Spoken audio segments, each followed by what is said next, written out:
Ayurvedic face cream. ये कोई cosmetic नहीं, आयुर्वेदिक औषधि है।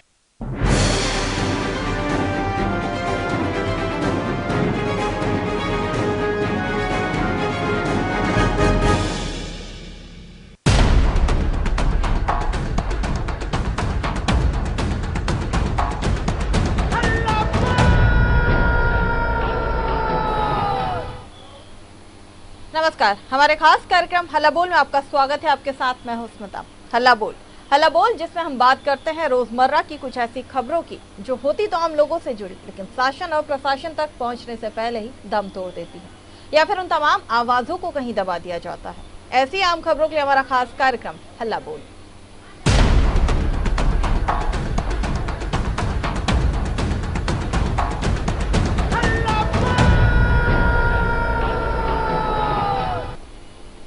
तो हल्ला बोल में आज हम बात करेंगे रायसेन जिले के सांची जनपद के ग्राम बनखेड़ी की। जी हां, जहां का रास्ता लोगों के लिए आफत भरा है। रायसेन जिले के सांची जनपद के ग्राम बनखेड़ी में प्रधानमंत्री ग्राम सड़क योजना के अंतर्गत 1,13,00,000 की लागत से महज 4 किलोमीटर की सड़क बननी थी, जो 9 साल बाद भी नहीं बन सकी है। जी हाँ, सड़क बनने की खुशी और सुलभ आवागमन की उम्मीद रखे बनखेड़ी गांव के ग्रामीणों को उस समय झटका लगा जब सड़क का काम देखने आई दिल्ली की टीम ने ठेके को ये कहकर अस्वीकृत कर दिया कि उक्त गांव में जनसंख्या कम है। जब से लेकर आज तक बनखेड़ी गांव के लोगों को कीचड़ भरे रास्ते से निकलने में काफी परेशानियों का सामना करना पड़ता है। इतना ही नहीं, बारिश के दौरान विद्यार्थी हो, बीमार हो, गर्भवती महिलाएं हो और विद्यार्थी, इन सभी को परेशानियां उठानी पड़ती हैं। ऐसे में गर्भवती महिला और बीमारों को तो चारपाई पर रखकर अस्पताल तक ले जाना पड़ता है। बच्चा की तबीयत खराब है, वहाँ लड़के की, तो खटिया पे लेके आए। क्या गाड़ी नहीं जा पाती? गाड़ी नहीं जा पाती और हमारे पास कोई है भी नहीं है। क्यों नहीं जा पाती गाड़ियाँ? परेशानी है, रोड नहीं है। कितना खराब है रोड? बहुत खराब है, आप चल के देखना। खराब हो जाए, कीचड़ में गिर जाए, उड़ जाए पानी, जो रोड कितनी कीचड़ हो रही। जैसे अगर क्षेत्र में कोई गर्भवती महिला है या कोई बीमार है, खटिया पे बिठा के ले जाते गर्भवती महिला। अभी 3-4 डिलीवरी भाई और होंगी, 2-3 खटिया 4 जने होते, लगते खंडों पर ले जाते। तो कोई बीमार हो जाता, आप किस तरह से उसको अस्पताल ले जाते हैं? 5-6 आदमी इकट्ठे होकर खटिया पे ले जाते हैं। और पढ़ने लिखने में वाले बच्चों को दिक्कत आती होगी? कंधों पे बेटा के स्कूल छोड़ के आते हैं सब। और क्या समस्या आ रही? समस्या यही है रोड की साहब। तो इस बार क्या करने वाले हैं आप? बस ये करने वाले हैं साहब, रोड डलेगा, जो डलवागा उसके पीछे खड़े रहेंगे साहब। ये बहुत परेशानी आती है रास्ते में जाने, खेतों पर भी जाने के लिए। तो कब से परेशानी आ रही है? अरे वो तो जिंदगी से ही परेशानी है यहाँ पे। तो रोड बन क्यों नहीं पा रहा है? पता नहीं साहब ये क्यों नहीं बन रहा रोड, मतलब बार बार शिकायत भी लगाते कि रोड बने।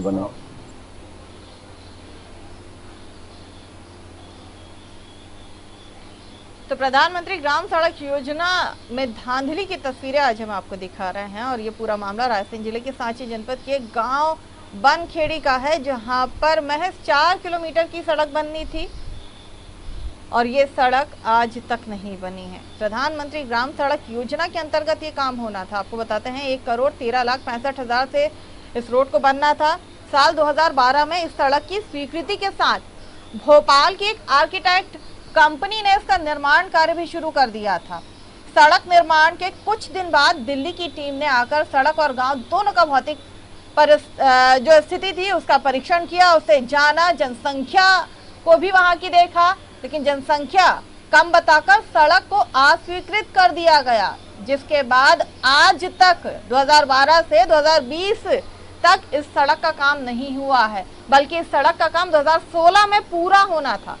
ठेकेदार ने बस कुछ पुलिया और आधार को तैयार कर दिया था। हमारे सहयोगी अजय गोहिल हमारे साथ इस खबर पे जुड़े हुए हैं। अजय, 2012 में प्रधानमंत्री ग्राम सड़क योजना के तहत बनखेड़ी गांव की महज 4 किलोमीटर की सड़क बननी थी, लेकिन आज तक इसे पूरा नहीं किया गया है।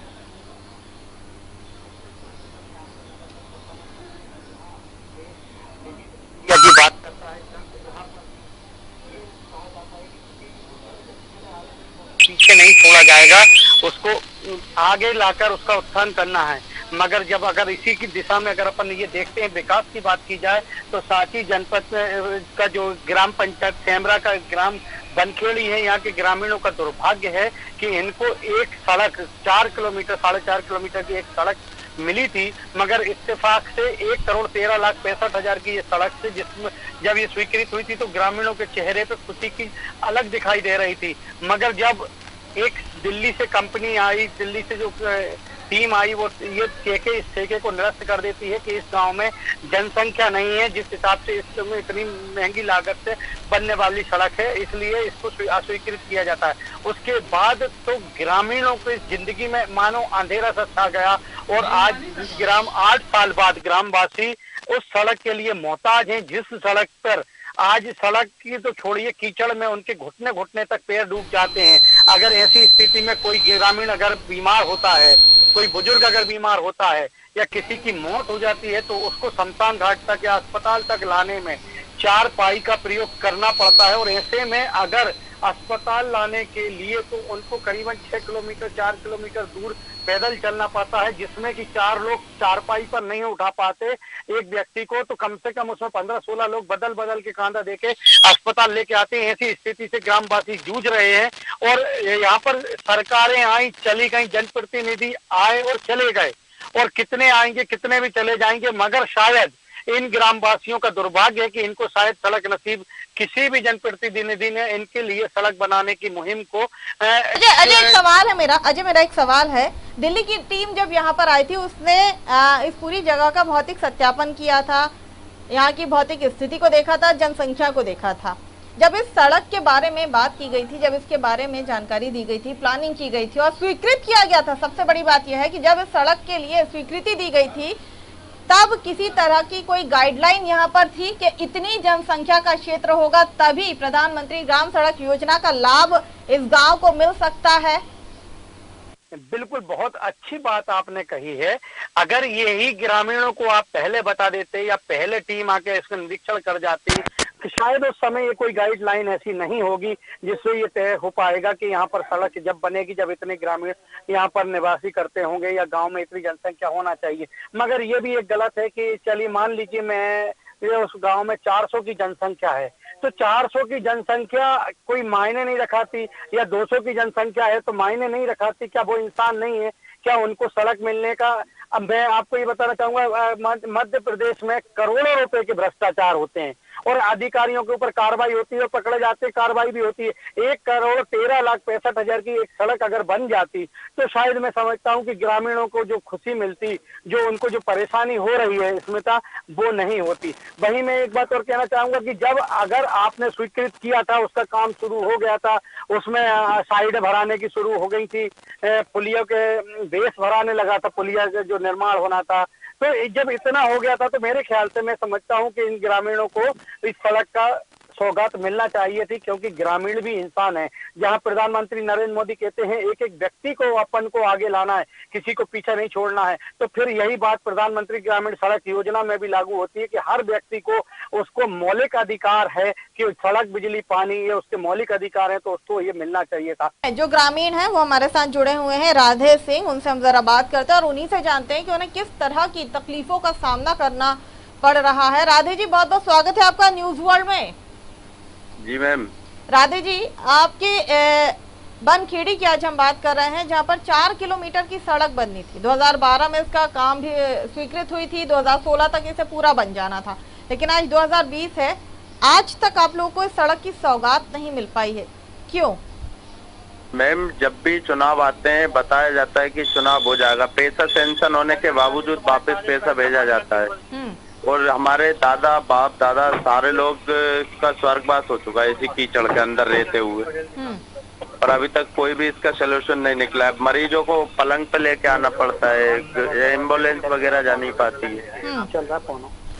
तो ऐसे तो फिर मैम किसी को अगर मौत के मुंह में जा रहा है तो उसे हॉस्पिटल तो हम पहुंचा ही नहीं सकते, वो तो जाना ही होता। राधे जी, आपके इस गाँव की आबादी कितनी है, ये बता पाएंगे आप हमें? तकरीबन लगभग एक आबादी आप हमें बता पाएंगे? 3-4 गाँव जुड़े हो हमारे इधर। जी, हमारे इधर से 3-4 गांव जुड़े हुए हैं उसी रास्ते पे।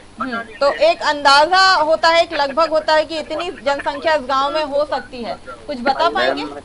समथिंग 400-500 के समथिंग होगी। जो आसपास के गांव हैं उनके लोगों को मिलाकर? जी। अच्छा, स्वीकृति मिलने के बाद यहाँ पे थोड़ा बहुत काम शुरू हुआ था।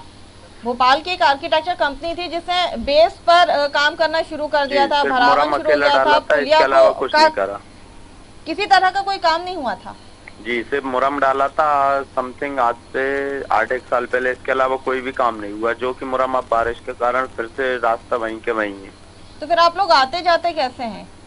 मैम आने जाने का क्या है, मजबूरी है, पैदल आना पड़ता है। नदी का पुल बना था, वो इतना नीचे बना है कि बारिश में नदी तैर के पार करके सामान लेने आना पड़ता है। कभी हमारे इधर ना कोई मार्केट है ना कुछ है। बात नहीं की जी? कभी किसी जिम्मेदार व्यक्ति से आप लोगों ने इस बारे में बात नहीं की? तो मैम किससे करें, आजकल हर इंसान तो रिश्वतखोर है, किससे करें, जिससे करो वही बिकाओगे देश में। चलिए आप बताइए, गांव के अंदर अगर रह रहे हैं तो क्या वो जानवर रह रहे हैं या इंसान ही? आप बता। सरपंच का क्या कहना है? चलिए सरपंच का क्या कहना है? सरपंच खुद परेशान है, सरपंच ने भी कई ताकत कर ली पर रोड हो ही नहीं पा रहा है, वो सरपंच खुद हैरान परेशान है।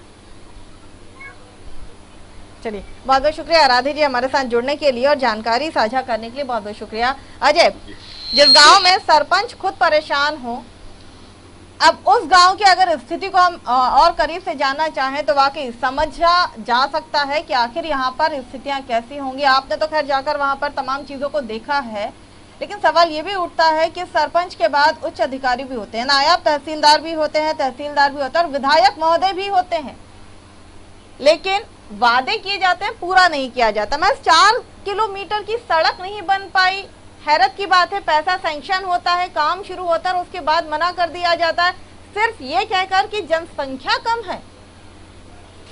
बिल्कुल ये बड़ा सवाल है कि जनसंख्या कम है, इसलिए आपको यहाँ पर हुआ था। एक और सवाल खड़ा होता है ना जी फिर यहाँ पर कि जनसंख्या कम है इसीलिए आप यहाँ पर इन्हें इस प्रधानमंत्री ग्राम सड़क योजना का लाभ नहीं दे सकते, लेकिन जो पैसा सैंक्शन हुआ था फिर उस पैसे के साथ क्या किया गया? क्योंकि राशि कम नहीं थी, 1 करोड़ 14 लाख रुपए की ये राशि थी।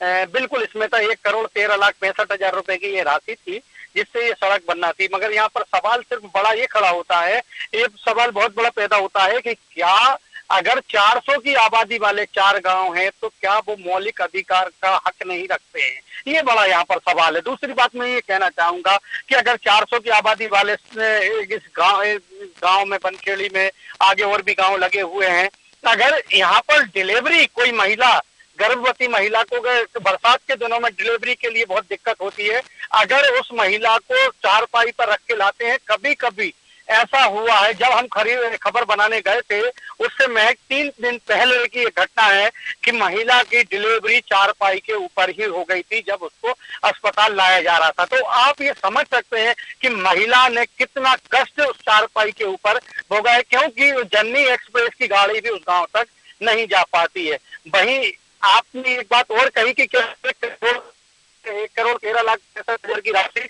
कहाँ, तो इसका आज तक कोई भी इसका सही जवाब नहीं दे पा रहा है कि वो 1,13,65,000 की राशि कहाँ गई। वहीं ग्रामीण आए दिन इसकी शिकायत कई बार ग्रामीणों ने 2013 में, 2014 में, 15 में, 16 में स्थानीय जनप्रतिनिधियों से भी की, कलेक्टर को भी आवेदन दिए, मगर उनको जब ये लगा कि हमारी कहीं कोई सुनवाई नहीं हो रही है, इसके बाद ग्रामीणों ने शायद अपना दुर्भाग्य समझकर घर पे बैठना उचित समझा है, जो कि मैं समझता हूं कि मध्य प्रदेश के हिसाब से जो ये ग्रामीण है, जहाँ एक एक आदमी को उसका मौलिक अधिकार की बात देने की बात कही जाती है, वहाँ मैं समझता हूँ ये 300-400 की आबादी वाले लोग भी मौलिक अधिकार का हक रखते हैं। इसमें था 300 जो आबादी यहाँ पर बताई जा रही है, अगर इसमें से 1 वोट भी कम होता है अजय, तो सरकारें नहीं बन पाती हैं।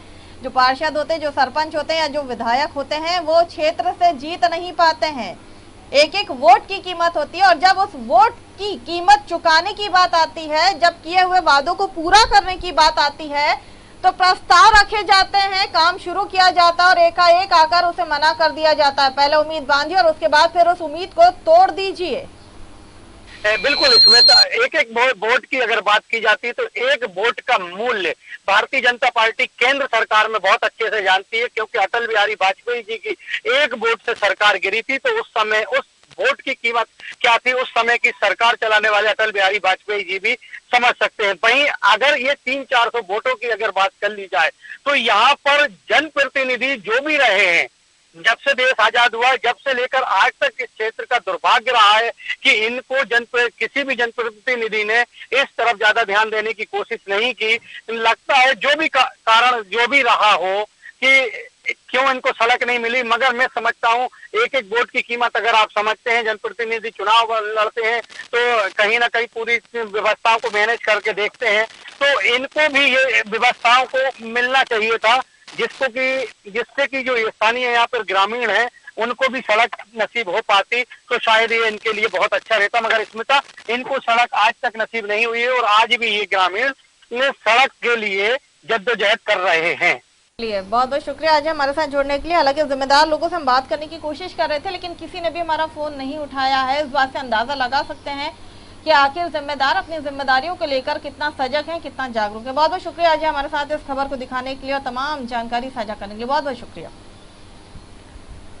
तो हला बोल में आज हम बात कर रहे थे रायसेन जिले के सांची जनपद के बनखेड़ी गांव के, जहां पर महज 4 किलोमीटर की सड़क बननी थी। 2012 में इसकी स्वीकृति हो गई थी। आपको बता दें, इस सड़क को बनाने के लिए 1 करोड़ 13 लाख रुपए की लागत आनी थी। इस राशि को भी स्वीकृत कर लिया गया था और भोपाल की एक आर्किटेक्चर कंपनी ने यहाँ पर जाकर बुनियादी काम शुरू कर दिया था। लेकिन दिल्ली से एक टीम आती है, वो यहाँ की स्थिति और यहाँ की जनसंख्या को देखती है और उसके बाद वो यहाँ पर लोगों को जो आस बंधी होती है उसे तोड़कर ये कहती है कि यहाँ की जनसंख्या कम है, इसीलिए इस योजना का लाभ इन गांव वासियों को नहीं मिल पाएगा, यानी कि इन ग्रामीणों को नहीं मिल पाएगा, क्योंकि उनके लिए जनसंख्या महत्वपूर्ण थी, ना कि उन ग्रामीणों की वो तकलीफों को उन्होंने देखा है जिसे वो आज तक भोगते आ रहे हैं। 2016 में इसे पूरा हो जाना था, लेकिन आज 2020 चल रहा है, उसके बावजूद ये ग्रामीण उस सड़क को नहीं देख पाए हैं। वो लाभ जो मूलभूत सुविधाओं की बात करते हैं वो इन्हें नहीं मिल पाया है। अब देखना यह है कि इस खबर को दिखाने के बाद क्या जिम्मेदार वाकई इन ग्रामीणों की पीड़ा को समझेंगे और उसका कोई समाधान निकालेंगे या फिर नहीं। हला बोल में आज के लिए बस इतना ही। मुझे दीजिए इजाजत, आप बने रहिए हमारे साथ।